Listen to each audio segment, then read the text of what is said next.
Hi hello नमस्कार, मी नंदिनी। आज मी तुमच्याशी एका इम्पॉर्टंट टॉपिकवर बोलणार आहे, पिरियड्सबद्दल। काही गर्ल्सना पिरियड्स इझी जातात, पण काहींना मंथली पिरियड्स खूप पेनफुल जातात, जसे मला।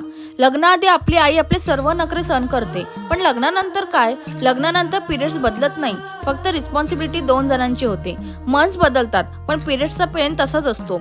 ऑफिस, घर, काम आणि तरीही स्माइल ठेवावी लागते। खरं तर माझं अरेंज मॅरेज झाले आहे आणि सर्वांप्रमाणे मलाही प्रश्न पडला, लग्नानंतर मी पिरियड्स पेन कसे मॅनेज करू? पण हा माझा नवरा ग्रीन फ्लॅग निघाला।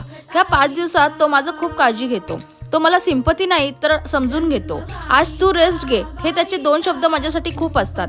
पिरियड्समुळे मी वर्क फ्रॉम होम करते, पण तो मात्र घरातले सर्व आवरून ऑफिसला जातो आणि सगळं मॅनेज पण तोच करतो। मी सर्व मुलींना एकच बोलीन, लग्न करताना मुलाचा पैसा स्टेटस बघण्यापेक्षा त्याचा स्वभाव बघा।